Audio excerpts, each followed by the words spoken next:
सच में आज तो बारिश रुकने का नाम ही नहीं ले रही, तो और तेज हो गई। अरे रे, पता नहीं ये रास्ता तो मुझे बहुत ही खराब दिखाई देता है।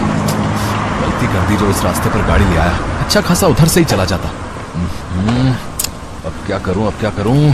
अब मैं पीछे भी नहीं जा सकता, अब इसी रास्ते से घर जाना पड़ेगा। राजेश ऑफिस से घर जा रहा था। आज बारिश के कारण रास्तों पर जाम था, इसलिए वो दूसरे रास्ते से घर की ओर जाने लगा। अचानक राजेश की गाड़ी के सामने एक खटेहाल कमजोर सा इंसान आ जाता है, जिसके माथे से खून बह रहा था। राजेश अचानक से गाड़ी का ब्रेक लगाता है। आदमी कार के पास आता है और रोता बिलखता राजेश के सामने हाथ जोड़ने लगता है। साहब, मेरी पत्नी और बेटी को बचा लो, वो लहूलुहान वहाँ फुटपाथ पर पड़ी है। बहुत देर से गाड़ियों को रोक रहा हूँ, पर कोई भी अपनी गाड़ी नहीं रोक रहा। अपने आप को संभालिए, आइए आप मेरी गाड़ी में बैठ जाइए, मैं चलता हूँ। वैसे अचानक ये सब कैसे हुआ? साहब, हम फुटपाथ पर सामान बेचते हैं, वहीं बैठे थे, एक गाड़ी वाला हमें टक्कर मारता हुआ भाग गया। मेरा तो सब कुछ खत्म हो गया। घबराइए नहीं, मैं एम्बुलेंस को फोन कर देता हूँ, तब तक वो भी वहाँ पहुँच जाएगी। कितनी दूर है अभी? बस साहब, वो मुड़कर ही है। राजेश उस जरूरतमंद इंसान को बार बार देख रहा था। वो आदमी बहुत ही परेशानी में था। उसकी चोट से बहता खून देखकर राजेश बहुत घबरा रहा था। आपके भी काफी चोटें आई हैं, कितनी दूर और है? वो सामने साहब, बस वहाँ गाड़ी रोक दीजिए। ओह नो, इनकी तो हालत बहुत खराब है। बारिश और तेज होती जा रही है, मुझे जल्दी ही एम्बुलेंस को कॉल करना होगा। वही तो साहब, बारिश की यह रात मेरे परिवार के लिए काल की रात बनकर आई, जो मेरा सब कुछ उजड़ गया। राजेश फुटपाथ पर पहुंचता है और अचानक डर के मारे वो सहम जाता है, जब उसकी नजर फुटपाथ पर पड़ी 3 लाशों पर जाती है। एक पत्नी, एक बेटी और एक खुद वो आदमी जो राजेश को यहाँ तक लेकर आया था। राजेश पूरी तरह से डर चुका था। वो उस आदमी की आत्मा थी। वो आदमी तो पहले ही मर चुका था।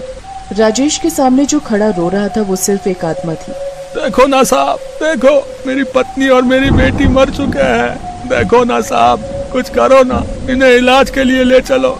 इतनी देर में एम्बुलेंस आ जाती है और आदमी की आत्मा गायब हो जाती है। आपने ही फोन किया था, बताइए क्या परेशानी है? वो वहाँ सामने एक्सीडेंट हुआ है, वो 3 लोग लहूलुहान पड़े हैं। कहाँ? वहाँ तो कोई नहीं है। कहाँ बोल रहे हो? वहीं तो थे तीनों, अभी मैंने तीनों को देखा था। उन्हें चोट लगी हुई थी। अब लगता है कोई भूतिया पिक्चर देख कर आए हो। जाओ, बारिश तेज हो रही है, घर जाओ। लगता है आपको कोई गलतफहमी हुई है। भैया जी, लगता है ये केस दोबारा सामने आया है। आपको याद है 1 साल पहले भी हमें किसी ने ऐसे ही फोन करके इस सड़क पर बुलाया था और उसने भी ऐसा ही कुछ कहा था। और एक अखबार में खबर भी छपी थी कि इस सड़क पर 3 लोगों को कोई गाड़ी वाला कुचल कर चला गया। उसे सजा हुई थी, पर जेल में ही न जाने वो आदमी पागल हो गया और उसने खुदकुशी कर ली। शायद जाने अनजाने जिस परिवार को उसने मारा था उसे उसके किए की सजा मिल गई थी। वो आदमी जिसने हमें 1 साल पहले बुलाया था, उसके लिए भी ये रात भुलाना मुश्किल था। उसके बाद जब लोगों को पता चला, तब से इस सड़क पर लोगों ने रात में आना जाना कम कर दिया है। भैया, जितनी जल्दी हो आप अपने घर चले जाओ, यहाँ ज्यादा देर रुकना ठीक नहीं।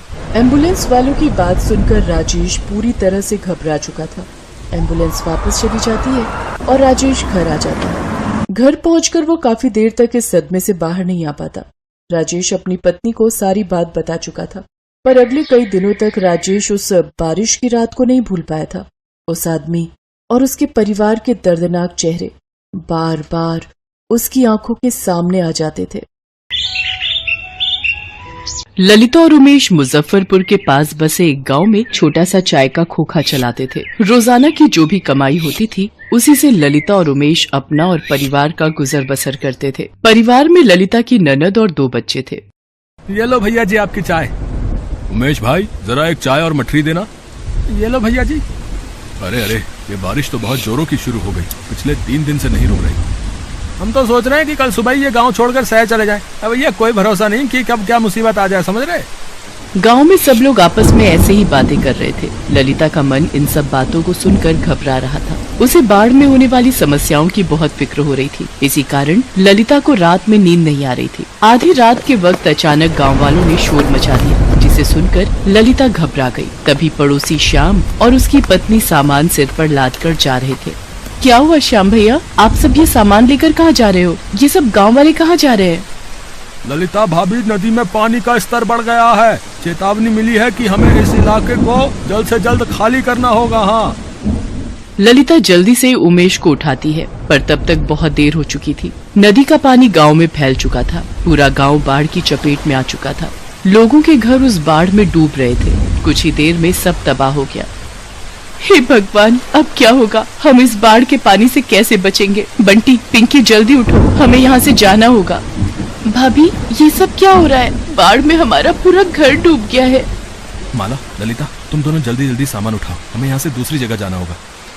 जिसके हाथ में जो सामान आया उसने उठा लिया। पानी का स्तर लोगों के सीने तक पहुंच गया। चलते चलते उमेश, ललिता दोनों बहुत थक गए। उनकी जान पर बनी हुई थी। उमेश ने बेटे को कंधे पर बिठा रखा था। बहुत दूर तक चलने के बाद भी उन सबको कहीं कोई शौचालय नहीं मिल रहा था। माँ, मुझे बहुत जोरों की लगी है, मुझे जाना है। सुनो, तुम वहाँ किनारे तक आओ, मैं सामने आड़ में से शौच करवा देती हूँ। ललिता पिंकी को शौच के लिए ले जाती है, पर वहाँ सारे शौचालय टूटे हुए थे। माँ, यहाँ पर तो सारे टॉयलेट टूटे हुए हैं, यहाँ नहीं बैठा जाएगा। सारे शौचालय टूट चुके थे। ललिता ने बाढ़ के पानी में बड़ी मुश्किल से पिंकी को शौच करवाया। वो तो बच्ची थी, वो तो इस बात को मान गई, पर बड़ी महिलाओं का क्या? वो कहाँ पर शौच करे? यही परेशानी का सबसे बड़ा कारण था। ललिता, उमेश और बच्चे बाढ़ में आई इस समस्या को झेलते रहे। क्या करें? बाढ़ से गांव में परेशानियां बढ़ती जा रही हैं। रात भी हो गई है। आज रात इसी टूटे छप्पर के ऊपर बैठकर गुजारा करना पड़ेगा। आसपास हर तरफ गंदा पानी भरा हुआ है, कहीं कुछ नजर नहीं आ रहा है। देख देख कर मन छलनी हो रहा है। गंदे पानी से खेत और मैदान भरे पड़े थे, जिन पर मच्छर मक्खी मंडरा रहे थे। गंदे पानी में सांप, बिच्छू, कीड़े मकोड़े काटने का लगातार डर बना रहता है। फिर भी बेचारे गांव वाले इन सब मुसीबतों के बीच सोने की कोशिश कर रहे थे। रात के वक्त बंटी को शौच जाना था। वो शोर मचाने लगा। माँ, मुझे जाना है, मुझे बहुत तेज लगी है, मेरी टॉयलेट यहीं निकल जाएगी। तुम लेटी रहो ललिता, मैं बंटी को यहीं पास में कोई साफ जगह देखकर करवा दूंगा। उमेश बंटी को शौच कराने ले जा रहा था। अंधेरे में उसे दिखाई नहीं दिया। बाढ़ के गंदे पानी के कारण जमीन बहुत कीचड़ और फिसलन से भरी हुई थी। अचानक उमेश का पैर फिसल जाता है और उसको बहुत चोट आती है। हे भगवान, बाढ़ में ये क्या अनर्थ हो गया? कितनी चोट आ गई। क्या करूं ललिता, अंधेरे में दिखाई ही नहीं दिया। भाभी, अगर शौचालय खराब नहीं होते तो भैया के ये चोट ना लगती। बाढ़ का पानी उतर भी जाता है तो उसके बाद भी शौचालय तो हमें मिलने से रहे। गांव के सारे शौचालय टूट चुके हैं। वो देखो, सड़कों पर, नदी किनारे, खेतों में जिसको जहाँ जगह मिल रही है वहाँ वो शौच के लिए जा रहा है। ऐसे तो बीमारी और संक्रमण बढ़ जाएगा। हमें कुछ तो करना ही होगा भाभी। हम औरतों के लिए तो ये बहुत परेशानी का कारण है। तो चिंता मत कर माला, सुबह होने दे, हम इस समस्या से निकलने का कोई ना कोई उपाय सोच ही लेंगे। सामान में मैंने थोड़ी हल्दी रख ली थी, लाओ मैं तुम्हारी चोट पर हल्दी भरकर पट्टी बांध देती हूँ। बेचारे उमेश और ललिता अपने परिवार के साथ इस बाढ़ में बहुत दुख झेल रहे थे, पर ललिता हिम्मत नहीं हार रही थी। उसे शौचालय की समस्या के लिए कुछ न कुछ उपाय तो सोचना ही था। अगले दिन ललिता सुबह उठी और बाढ़ में टूटे हुए पेड़ों की लकड़ियों को काटने छिलने लगी। ललिता, तुम क्या कर रही हो? भाभी, तुम्हें तो पता ही है, बाढ़ में हमारे गांव के सारे शौचालय टूट चुके हैं। बंटी के बापू के भी कल पैर में चोट लग गई। हम महिलाओं को भी खुले में शौच करने में कितनी दिक्कत आ रही है। मैं सोच रही थी खुद से ही क्यों ना एक लकड़ी का शौचालय तैयार करें, ताकि वो हम गांव वालों के कुछ तो काम आएगा। हाँ ललिता, ये बात हमारे दिमाग में क्यों नहीं आई? मेरी बहू गर्भवती है, उसे तो बार बार शौच जाने की जरूरत होती है। वो इस बाढ़ में बहुत परेशान हो रही है। अगर ये लकड़ी का शौचालय बन जाए तो हमारे दिन कितने आराम से निकल जाएंगे। ललिता, हम औरतों की और भी बहुत सी परेशानियां होती हैं, जिस कारण हमें शौच की जरूरत होती है। गंदगी में शौच करने से हम औरतों को कोई बीमारी ना लगे, इससे बचने के लिए हम सब तुम्हारे साथ लकड़ी का शौचालय बनाने में मदद करेंगे। चलो बहनों, हम भी ललिता का साथ देते हैं।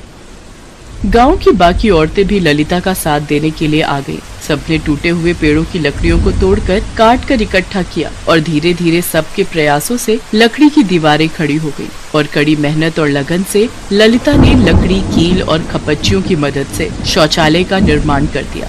लकड़ी का शौचालय बनने से गाँव की औरतों को बहुत आराम मिल गया था। अब ललिता, तुम्हारे प्रयासों को देखकर हमने सोचा है कि हम और भी लकड़ी का शौचालय निर्मित करवाएं, जिसकी सारी जिम्मेदारी मैं तुम्हें और उमेश को देता हूँ। अगले कुछ ही दिनों में हम इस गांव में लकड़ी के और भी शौचालय बनवा देंगे। हैं? धीरे धीरे सब कुछ ठीक हो जाता है और गांव में अब लकड़ी के शौचालय बन चुके थे, जिसकी पहल ललिता ने की थी। अगर ललिता जैसी हिम्मत हर व्यक्ति में आ जाए तो वो किसी भी परेशानी का सामना आसानी से कर सकता है। ये बात ललिता ने साबित कर दी थी।